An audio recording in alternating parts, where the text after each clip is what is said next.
Eve, Sarah, Hagar, Ruth, Hannah. There are names and stories of women in the Bible that some of us would say we know pretty well. And then there are some others that we may not be as familiar with.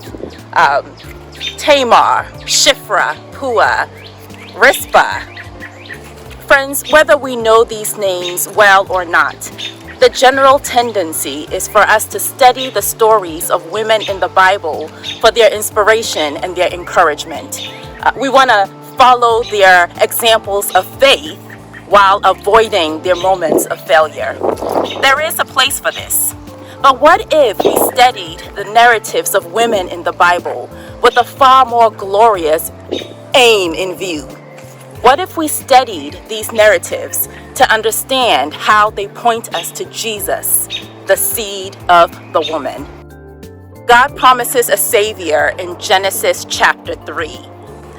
This promise is made in a garden, like this one. He promises to send a Savior born of the woman. There are 3 characters before God in that chapter. There's a depraved man, a depraved woman, and a sneaky serpent. The serpent had deceived the woman. He turned her attention to a tree, a forbidden tree. She looked, she took of it, she ate, she served some to her husband, and he ate. Together they rebelled against God. God pronounced judgment against the serpent. He would be cursed to crawl in the dust. And the woman that he sought to convert as his ally is made his mortal enemy. She would bear a child who would crush the head of the snake. The serpent's attempt to strike back would land no higher than the crusher's heel. God would send a Savior to defeat sin and its curse. My book, The Seed of the Woman, traces this promise made in a garden through the pages of the Old Testament.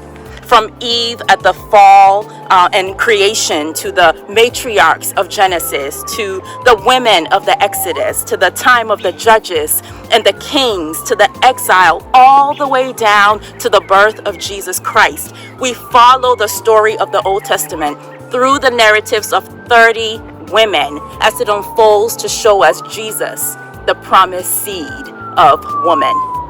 Luke 24 tells us that the Old Testament points forward to the work and person of Jesus Christ. Women are part of that grand story. So we study their narratives not only for inspiration, but to see the work of God's salvation. May you, as you read this book, see Jesus as at the center of your own story. May you see him at the center of your hope for today.